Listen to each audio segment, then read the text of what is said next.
Hello.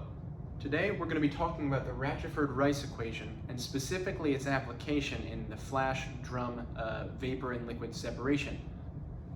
So, I bet you're wondering, if we're going to talk about Rachford-Rice in relation to a flash drum, what's a flash drum? Well, that's pretty easy to explain, and I'll start with a simple flash drum diagram. So here is our flash drum. In it, we have an input that would be a feed, feed right here, that we're going to denote with some amount in moles, F. Now F can be 10 moles, 30 moles, doesn't matter. What's important is that F is composed, our feed, of two or as many as you want, two or more components, X1, X2, X3, and also perhaps some vapor components as well, Y1, Y2, Y3. Again, that's not important. What's important is this is the total amount, F, going in. And in our flash drum, we have both vapor and liquid, of course, at some specified temperature and pressure. So I'll put a little lock drawing next to those. So at a locked temperature and pressure, we have our feed coming in of multiple components, which are then separated out into liquid and vapor at this temperature and pressure, and then piped out separately, and controlled using valves and all that to make sure that nothing leaks out that isn't supposed to. But what's important is that this is our setup, and it allows for us to use the power of a vapid-liquid equilibrium to actually separate out our vapor and liquid into the vapor of our more volatile components and a liquid of our less volatile components. So the question is, how does it do this? Well, that's using that's simulated and explained using the Rachford-Rice equation, and that's what its purpose is. Its purpose is to basically decompose these outputs of the liquid output and the vapor output into the terms of their components. How is what outputs composed of X1, X2, and X3, and how is this output composed of Y1, Y2, and Y3? So our question is, given a temperature and pressure and a feed composition, a feed amount and composition, how can we determine the amount and composition of our outputs, our vapor and our liquid outputs, and just how do we do that and simulate that? Well, interestingly, it all goes back to Raoult's law, which we talked about in our previous Blackboard episode 2 videos ago, which again describes the relationship between the liquid equilibrium mole fraction, not equilibrium, but the liquid mole fraction, times each substance's saturation pressure, which is again a function of temperature, as being equal to the vapor composition mole fraction multiplied by the total pressure. Again, this was very important because it related the liquid and vapor concentrations of each, the composition of that mixture, to the saturation pressure, which is a function of temperature, and the overall pressure of the substance. Now, for the purpose of this Rachford-Rice derivation, it's important that we're going to have to actually kind of mess with Raoult's equation and formula and law a little bit in order to define something new. So what we're going to do is we're going to divide both sides by the liquid composition, xi, so we get yi over xi, and over here, since this thing is over there, and we're going to define this new quantity right here as ki. So we're going to define yi over xi, the vapor composition over the liquid composition, as a new number called ki. Don't worry about y, but that will be important. This is just also a more convenient number to use since it represents the ratio in the compositions. So now that we've kind of defined this right here, we are going to set ki equal to something. So by dividing xi over here and dividing pressure onto this side, we actually get the equation pi sat T over P. So in individual substances, Ki, its vapor composition over its liquid composition, is equal to its saturation pressure at a certain temperature T over the total pressure of the substance. Now this is very, very important for calculating the Rachford-Rice equation and explaining how these flash drums operate and coexist in this equilibrium state. So now that we have this defined, we also have to talk about how the feed decomposes into vapor and liquid. So right here we have our feed, and obviously whatever comes in our feed, the amount has to be equal to the amount of vapor and the amount of liquid, because otherwise we would be getting mass out of nowhere. So we know that the feed is equal to the vapor plus the liquid. And since we also know that the liquid comes out in this composition of x1 through xn, and the vapor comes out at some concentration and composition of y1 through yn, the feed must also have some composition because it too must be a mixture of all of the components. So we're going to title the name for this composition, since x1 is liquid and y1 would be vapor, we're going to title these z. So z1, z2, z3, etc. So because, again, the conservation of mass, all the feed that comes in must become either liquid or vapor, since that's all we have in this container, and that each of these have their own separate component concentrations, we can actually insert those in that for any component, the feed concentration must be equal to the vapor times the vapor composition plus the liquid composition. This only makes sense since the feed decomposes into a liquid and vapor. The concentration, aka the moles of component I, that's what this is. This is the moles of the feed multiplied by some ratio which describes the appearance of component I in that feed. This is simply moles of I, and these right here represent the moles of I in the vapor and the moles of I in the liquid. They must be equal by the definition and conservation of mass. And this also is going to be very important for the sake of our computation. So, how does our computation start for this Rachford-Rice equation? Well, using what we've just acknowledged right here, that the moles of some substance in the feed must be equal to the moles of that substance distributed between the vapor and liquid, we know that the sum of all of the liquids and all of the vapors, when subtracted from each other, must equal 0. Because obviously, if it's not in the vapor and it's not in the liquid, it can't be anywhere else, since those are the only two things we have in our container. So the sum of our, I think we're going to do yi minus xi must be equal to 0. This is the foundation of our Rachford-Rice equation. This is the premise that we start off with, that we using this and some other algebra will actually allow us to derive our equation. Now, just for the sake of movement and how we're going to manipulate this f of zi equation later, I'm going to move this over there where we have a bit more space. So we're going to just erase this, scoot it over, and then we'll come back to here when we need to do our algebraic derivation.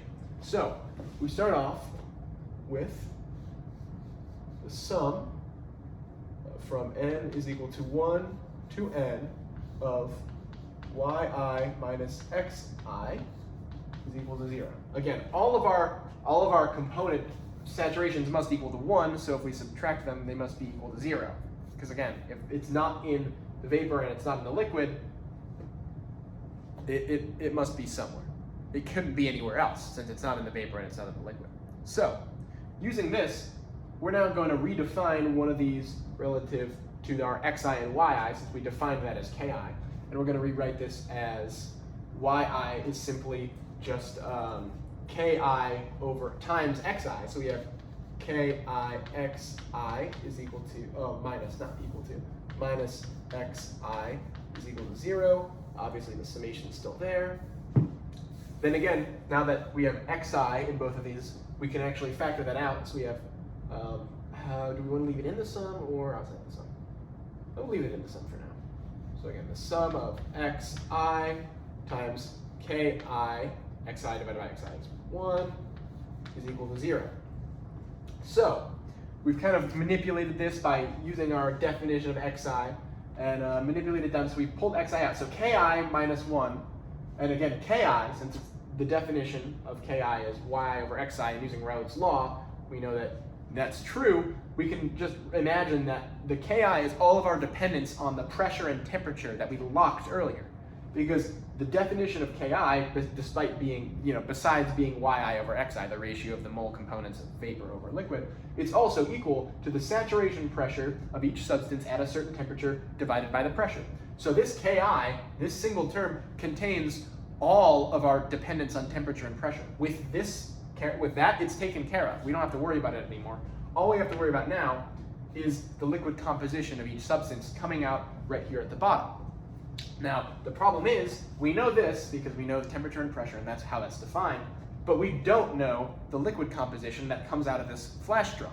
And obviously that's a problem, because if we want to solve this, we need to know that. So how do we get this into something that we know? Because preferably we want one unknown, but there's just no way to solve for it as it is written right now. So what we're going to actually do is manipulate this to be equal to xi, so we can substitute this in, because we know this, we know the feed. So if we can somehow get rid of both of these, it'll make things a lot easier. And since we're trying to replace this, we have to manipulate this to make that happen. So what we're going to do is we're first going to just redefine some things. So I think we're going to do f of zi is equal to, well, we know as before that yi, if we multiply this over, is just ki times xi. So we'll have v ki times xi plus, and we know from up here, before we added in each composition, that all of the feed must either decompose into vapor or liquid. So F is equal to V plus L. So we're going to use that equality to replace L with F minus V. Because again, if you were to just subtract V from both sides of this, ignoring all of the compositions, we'd have L is equal to F minus V. So we're going to plus F.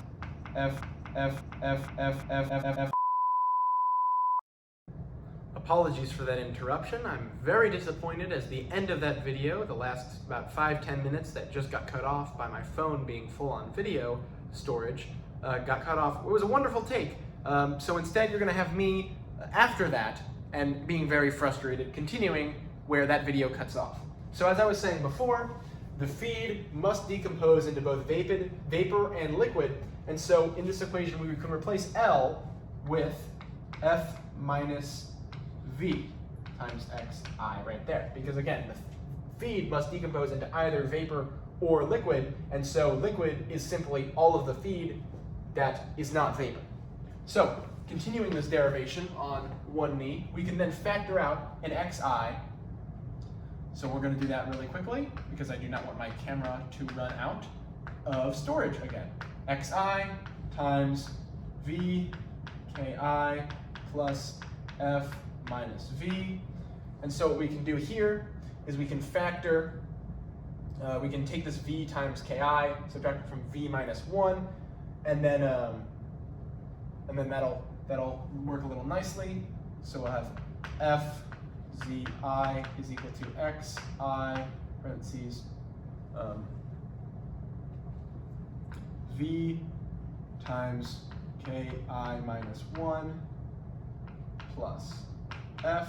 I guess we don't really need this parentheses anymore, but yeah, we do. Anyway, so we have this now, and now what we're going to do is we're going to divide by x of I and divide by F times z of I, so we can kind of get each thing on its own side. Or we're just gonna divide by this actually, because xi is already by itself. So we're gonna have xi is equal to fzi over v ki minus 1 plus f. And if you notice there's an f on top and an f on the bottom, we can simplify that by dividing both the top and the bottom, there we go, by f over f. And so we get xi is equal to zi over v over f times ki minus 1 plus 1. And this right here is the substitution we'll be using in our continuation of the Rachford-Rice equation. Now, as you can see,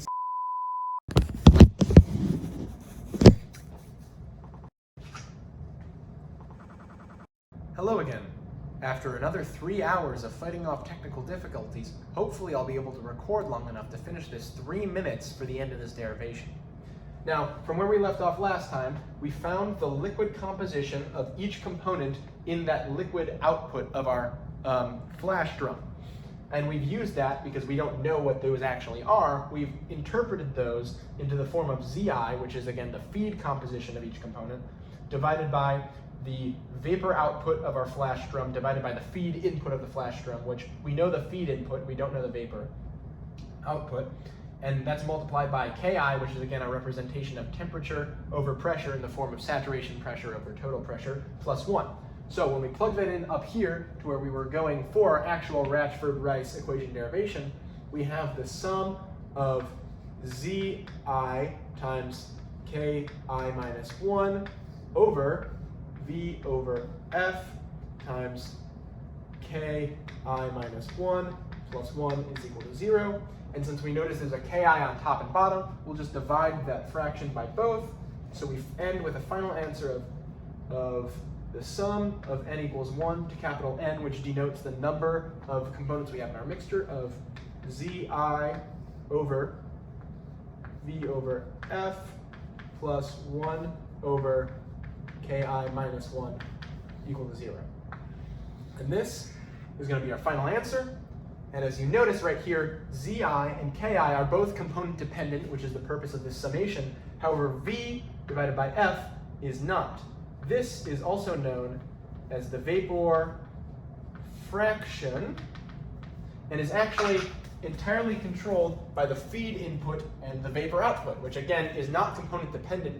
This is the actual thing we'll be solving for which the value of it will make this equation equal to 0 and be true. So by finding the proper V of F where this actually becomes equal to 0 in a root solver in Python, for example, that actually allows us to graph the Rachford-Rice equation using this V of F and solve our flash drum situation. So I thank you, wish you the best, and wish you the best in avoiding technical errors like I'm experiencing in spades right now, and have a great afternoon.